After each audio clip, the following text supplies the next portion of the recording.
Welcome to the newest episode of Beyond the Fame with Jason Fraley. I'm your host, Jason Fraley, picking the brains of the top filmmakers, musicians, and artists of our time. Comedian Ron White cracks up the Anthem in D.C. tonight as part of his farewell comedy tour. We spoke in 2015 when he played the Warner Theater in D.C., breaking down his rise to blue-collar comedy fame alongside Jeff Foxworthy, Bill Engvall, and Larry the Cable Guy. I'm here with Ron White, who you guys will all remember from the Blue Collar Comedy Tour. One of the funniest of the group, if you ask me. Thanks so much for taking the time out of your day to join us. Well, thank you very much for having me on your fine radio show. I'm running for president, so I may be coming back to live there. Oh, yeah? Yeah, over on Pennsylvania Avenue. Is it President Tater Salad or President Could White? be. Yeah, President White. Oh, the White House. The Ron White House, yeah. Yeah, the Ron White House. Let me tell you this. I just got through doing, I got to tell somebody, I just got through doing this interview for Bentonville, Arkansas, which is where Walmart's out of. Yeah. And this DJ, he's so Rod, he's really exaggerated voice like the 80s and 70s. Yeah. And he goes, Rod, anytime a celebrity calls our radio station, which I'm sure is all the time, and we always ask them the same question. If you could have a conversation with anybody, living or dead, who would it be? And I said, living. That's great. He tried to explain it to me. No, what I'm saying is, if you could pick anybody, whether they're alive, dude, I get it. I'm a joke writer. That's he felt the need to over-explain it. He didn't even get the joke. He didn't even get the joke. Oh, come on, man. I know. I'm throwing my pearls to the swine here. Yeah, I don't think he's voting for President White. He's not in your demo. Well, there's a big portion of this country that's just ball stupid. So, you can't worry about them anyway. That's your, snake handlers and your meth heads and your, whatever. So if there was someone dead or alive, which one would you rather do? I'd rather just talk to an alive person. Exactly. No, you answered it perfectly. All right. See, at TOP, we get the joke and we roll with it. It's perfect. So there you go. So what can we expect at the show on the 13th? Let's say maybe some folks haven't been following your comedy since maybe, let's say, the blue collar stuff. What kind of stuff are you gonna do? What topics do you tackle? Well, I don't know. It's a pretty scattershot, but it's what my fans have come to expect. I'm going to gut you like a catfish and leave you laying there on the pier. You'll leave hurt, and I won't apologize. That sounds lovely. We can't wait to get gutted. Are you? Right. Are you going to have your? I'm warm and tender that way. I don't know why you don't put that on the marquee. Like, come in if you want to get gutted. Right. I think it'd sell tickets like crazy. Exactly. Did you know you're following Wanda Sykes? She's there this weekend. No, she's one of my favorite comedians and also one of my favorite people. She is just hilarious, and I just love her to death. I did something that she hosted once back before anybody knew who I was, and she was just a doll to work with. And my wife, who's a singer songwriter and a voiceover person, can do her perfectly, and it's just hilarious. Oh, she can impersonate her? Yeah. Well, she can impersonate anybody, but Wanda Sykes is just dead on funny. I wonder. I'm at the dentist. I can't do it, but yeah, no. I want to see her do you though. Actually, can your wife do impersonation of you? Oh yeah, absolutely. They always say like our spouses know us better than we do. Does she actually sound more like you than you do? Well, I don't know about that, but you know what? Who's to say it's not happening already? I don't know. I really don't know. I'm probably talking to your wife right now and don't even know it. You could be. I could be her. Exactly. So, let me check. Nope, no, I'm me. Yeah. Okay. As far as we know. So, are you gonna have? Does the Warner Theater let you bring a little glass of alcohol out on stage? I know that's sort of your thing. That and smoke a little bit, and it's kind of your vibe. As a matter of fact, let me make sure this is true.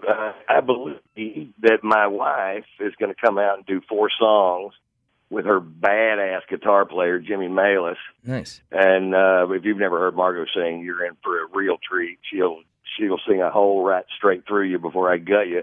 And then her brother, who's my business partner, we own a tequila company together, and we've been doing stand-up together for 30 years. So we started together, and so he'll come out and do 15 minutes, and then I'll come out and do an hour 15.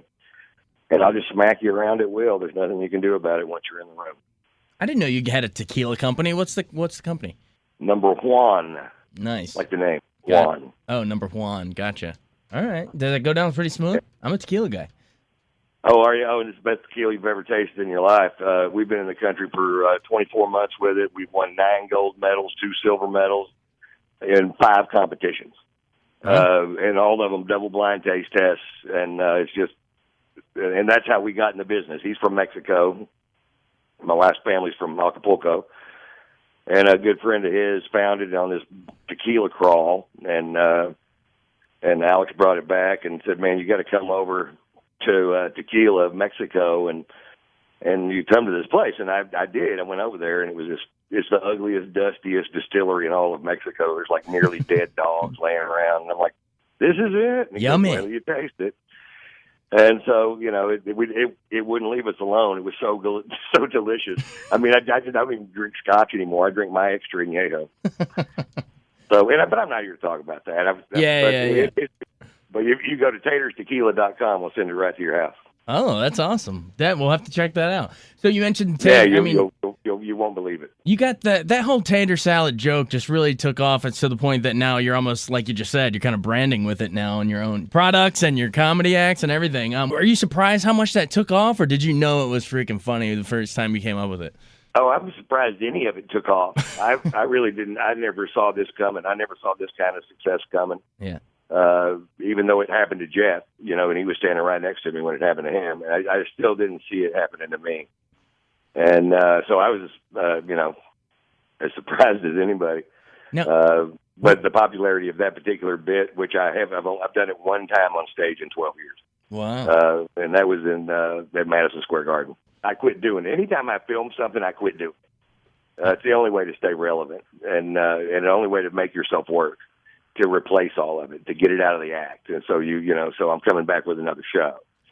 And so that's the way I work. And so I hadn't done that bit in 12 years, but I was going, this year I played Madison Square Garden. I usually play Radio City Music Hall. And I thought, you know what, they'd love it if I did that bit there. And I genuinely didn't know it, because it's 8 minutes long, and I had to go back and get a Blue Collar album out and listen to it 3 or 4 times before I knew it again. And I went out and did it, and it was fine. I won't do it again, but yeah. but it was fine. But you got to keep them, you got to keep them waiting for that, and they force yourself to come up with new stuff. So that's good. Yeah, it's the way it has to work. Now you mentioned Jeff Foxworthy a second ago. Were you guys, the 4 of you guys, you, Bill, Larry, and you and Jeff, were you guys close before that tour, or how did that tour actually come together? If our listeners don't know. Well, I was already working with Jeff, and Jeff saw my first show ever. I was on stage in Arlington, Texas for my first set. I came in and to do a 4-minute set, and I was nervous, and I went straight to the bar and ordered a beer and a shot of tequila. And Alex Raimundo, my brother-in-law now, handed me the beer and the shot of tequila. He was the bartender. And Foxworthy was the headliner in the club that week, and I went up and did my 4-minute set, and I came off, and he said, man, you are funny, but you need to put the punchline at the end of the joke. And I was like, oh, how do you do that? And that's just how generous this guy is. Right. His nature is generous. He sits down with a brand new comic and teaches him something about structure, That's awesome. And that, now I can't even imagine how you would do it wrong, but because I've done it for, now I've done it for 29 years. Sure. That's the weird thing. That happened 29 years ago. Wow, that's wild. And I'm sure the blue collar thing is longer ago than we think too. But it's those jokes are still bouncing around in all our heads. So I mean, hey man, that really put you guys on the map. Tell me a little bit about. Do you mind telling me a little bit about each of those guys, just real quick, rapid fire? So say something. I mean, I know you gave a little tidbit about Foxworthy, but what makes him so gifted? Well, he's one of he sold, I don't know if you know this or not, but he sold more albums than Pryor and Cosby combined. Wow. I had a couple of them. Not counting the millions and millions and millions of Blue Collar albums that you guys bought. Thank you very much from the bottom of my heart. I don't know where I'd be without it. Right. And his generosity, my success came from Jeff's generosity to share a stage. And so did Bill's, and so did Dan Whitney, Larry the Cable Guy. Mm-hmm. They're all great guys. They're all dear friends. Dan Whitney's one of the quickest guys off stage mentally. He's the only one of the four of us with a degree. I don't have a high school education, and I'm running for president, so somebody's going to bring that up, I think. But I've got answers for everything, and most of the answers are I don't know. But yeah, and then Bill Engvall's he's just a sweetheart of a man and a dear friend, and I wouldn't know what to do without him. I don't know. There was something about like each of the four of you brought something different to the table. It was neither one of you was so much like the other one, but put you all together in the same room. You got a little of everything. Talk about it was kind of magic, and it seemed like it was when we were doing it, because we had so much fun.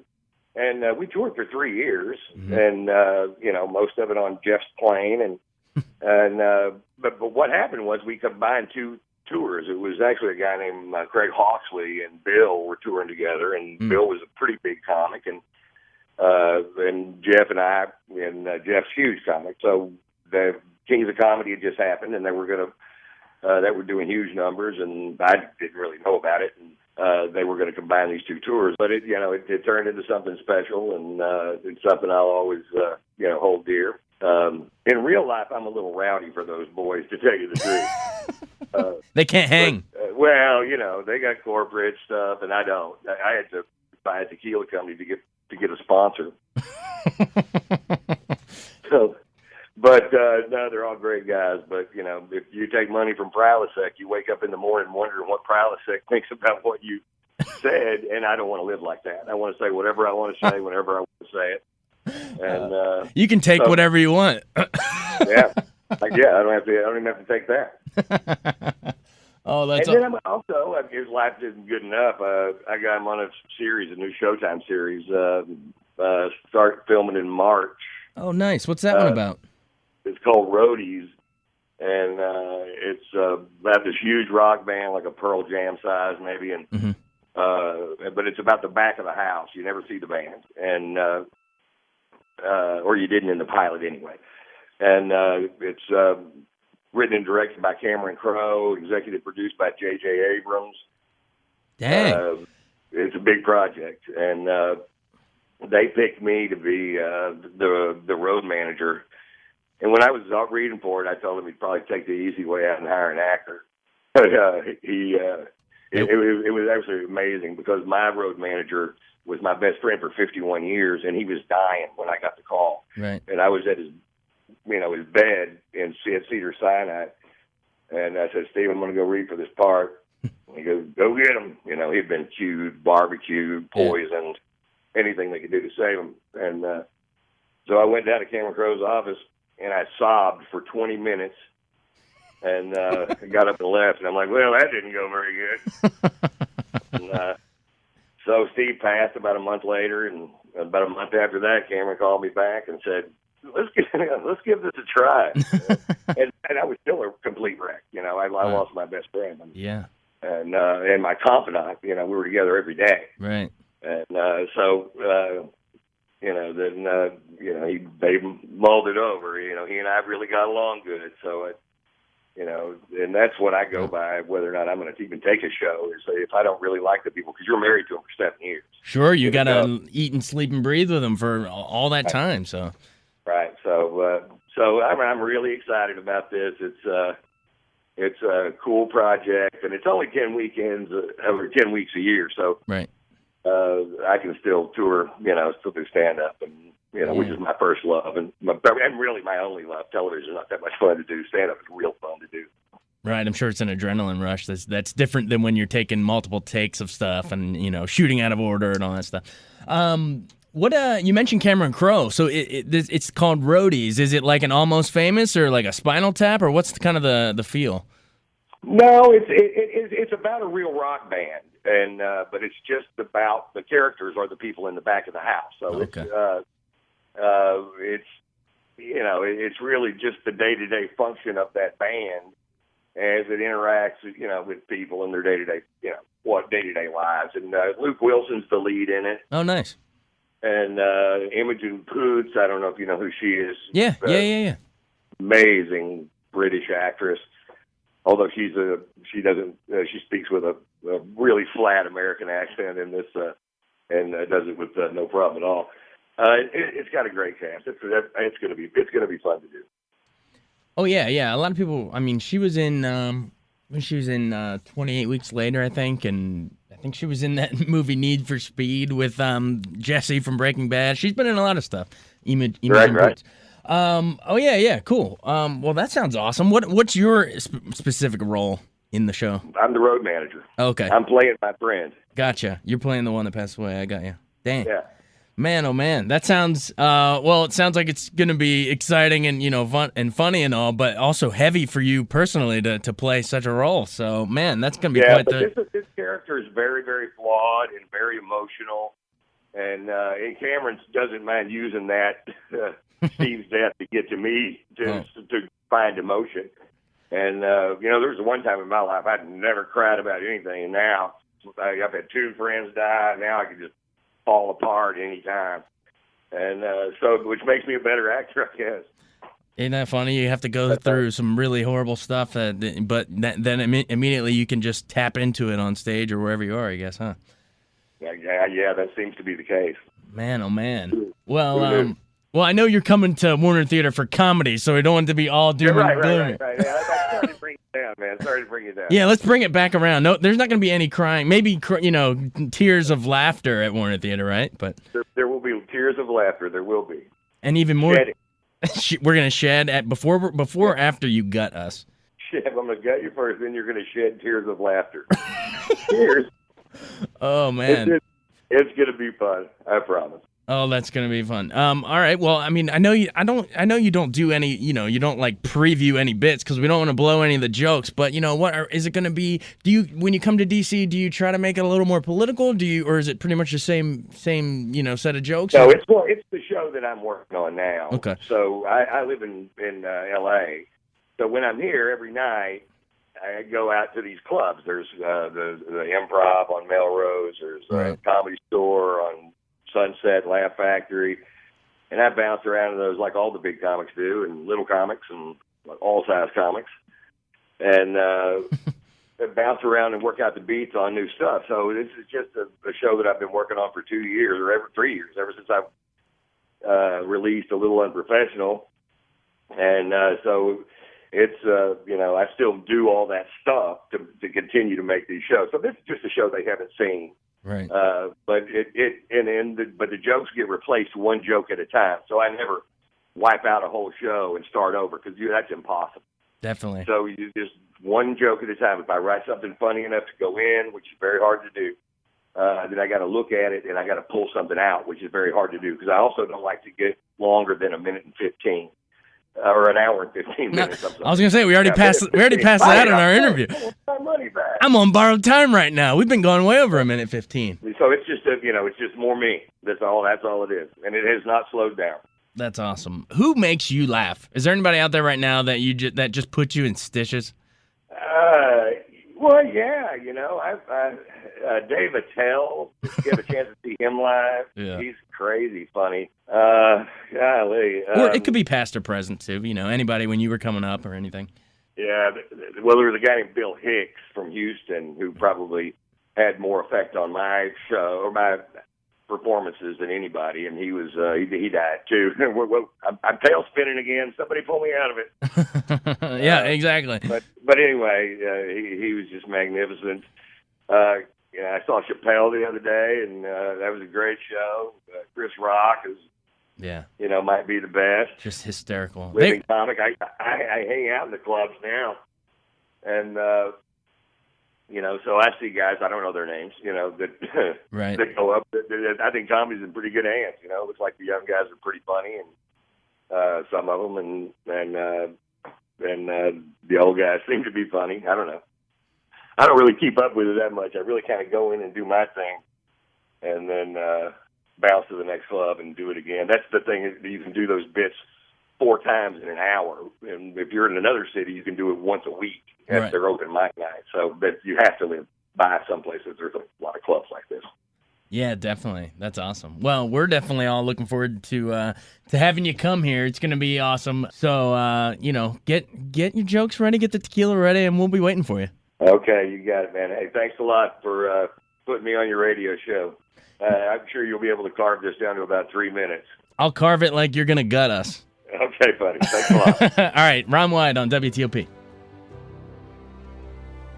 Thanks so much for joining us on Beyond the Fame with Jason Fraley. Remember to hit the subscribe button and give us a 5-star rating if you like what you hear. We'll see you next time.